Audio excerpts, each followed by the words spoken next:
नमस्कार लाडक्या बहिणींनो, सर्वप्रथम तुम्हाला मानाचा जय महाराष्ट्र. जय महाराष्ट्र लाडक्या बहिणींनो. आज व्हिडिओ बनवण्याचा मुद्दा म्हणजे व्हिडिओचं थंबनेल आता तुम्ही बघितलं असेल की लाडकी बहीण योजना धक्कादायक बातमी आहे बघा. KYC करूनही या बहिणी अपात्र झाल्या. 3 हप्ते यामुळे आलेले नाहीये तुम्हाला आणि पात्र अपात्र लिस्ट जाहीर झालेली आहे. तर सगळी काही माहिती मी तुम्हाला आपल्या व्हिडिओच्या माध्यमातून तायांनो देणार आहे. तुम्ही व्हिडिओ शेवटपर्यंत बघत राहायचा आहे. व्हिडिओच्या शेवटी एक महत्त्वाची सूचना सांगतोय, ती पण नक्की तुम्हाला बघून जायची आहे. पण व्हिडिओच्या सुरुवातीला एक महत्त्वाची सूचना सांगतो लाडक्या बहिणींनो, की तुम्ही जर का लाडक्या बहीण योजनेविषयी हप्ता कधी येणार, तुम्ही पात्र झाला की अपात्र झाला, म्हणजे एकंदरीत लाडक्या बहीण योजनेविषयीची संपूर्ण माहिती आणि खरी माहिती जर का तुम्हाला पाहिजे असेल तर आपलं चॅनल नक्की सबस्क्राईब करून घ्या.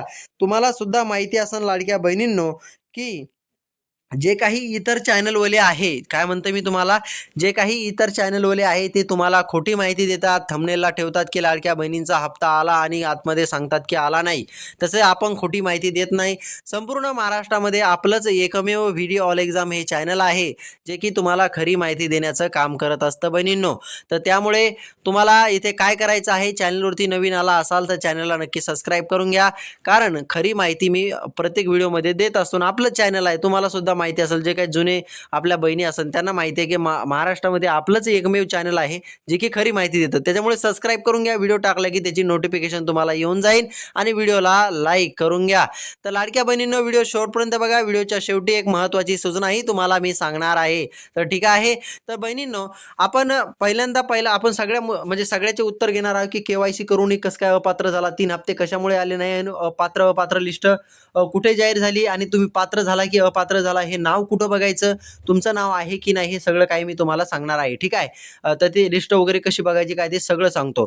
पहिला मुद्दा घेऊ आपण, की धक्कादायक बातमी कशामुळे आहे, तर KYC करूनही बहिणी अपात्र झालेल्या आहे. तुम्हाला सुद्धा माहिती असेल की बहिणींनो, सरकारने आपल्याला सांगितलं होतं की KYC करा. KYC केल्याच्या नंतरच तुमचे हप्ते इथे जमा होणार आहे, म्हणजे तुम्हाला इथे पैसे येणार आहे, अन्यथा तुमचे पैसे आम्ही कट करू. तर ज्या बहिणींनी KYCच केली नाही, तर त्या बहिणीला यमदेव आणि देव म्हणजे कुणीच देऊ शकत नाही हप्ता. आता सरकार देणारच नाहीये.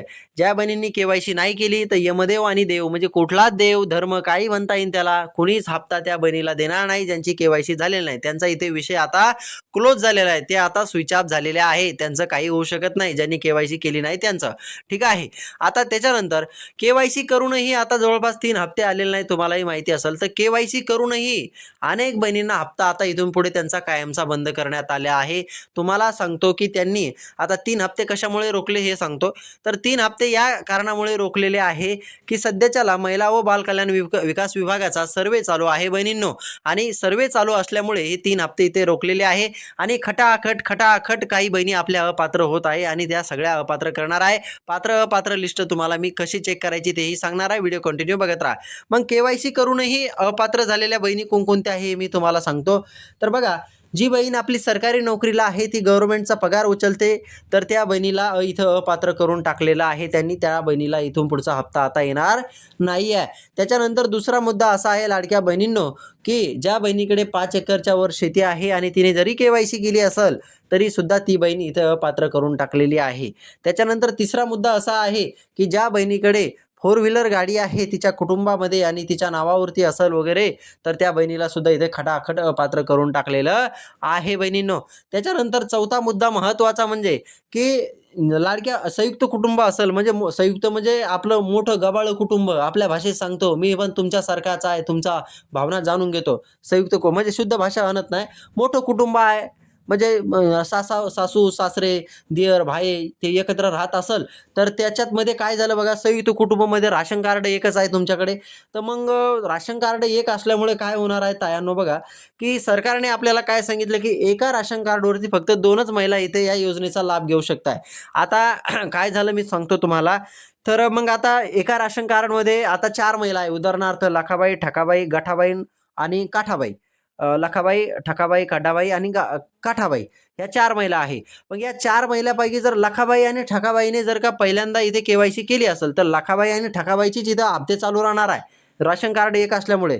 गठाबाई काठाबाई या दोघीचे पण हप्ते सरकार इथे बंद करून टाकणार आहे. म्हणजे एकंदरीत मला सांगायचं म्हणजे एकच गोष्ट, की राशन कार्डवरती जर संयुक्त कुटुंब पद्धती असेल, म्हणजे मोठं कुटुंब असेल, गबाळ कुटुंब असेल तुमचं, तुमचं मोठं कुटुंब असेल एकदम मोकार, दियर, भाई, त्याची वहिनी, त्याचे ते काय काय म्हणता येईल ते जाऊ आहे, हे ते आता समजून घ्या तुम्ही.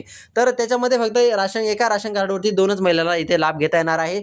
2च्या वर असेल तर त्या महिलांना अपात्र करून टाकलेलं आहे. फक्त सुरुवातीच्या 2 ज्या महिला असतील ज्यांनी केवायसी केली आहे त्यांनाच हप्ता चालू राहणार आहे. या कारणामुळे हे आपले 3 हप्ते थांबलेले आहे.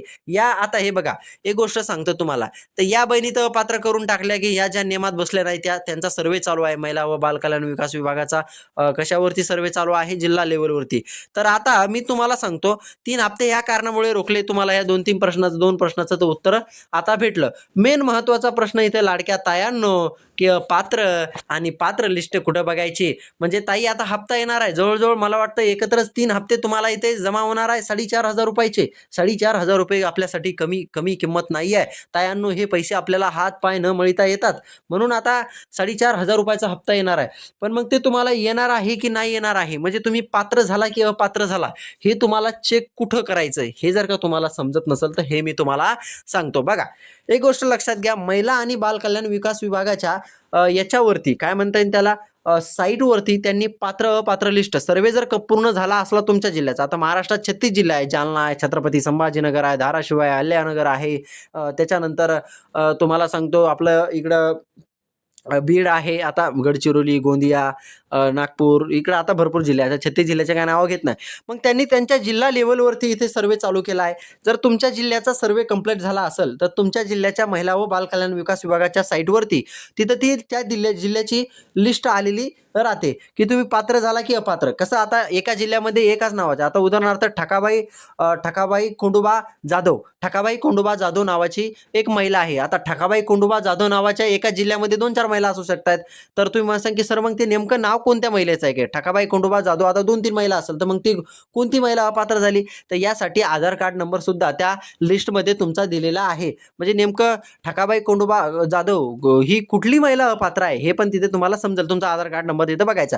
आता प्रत्येक जिल्ह्याच्या महिला आणि बाल कल्याण विकास विभागाच्या साईटवरती तायांनो इथे ती लिस्ट टाकलेली आहे. आता मी प्रत्येक जिल्ह्याची लिस्ट तुम्हाला इथे काढून दाखवू शकत नाहीये.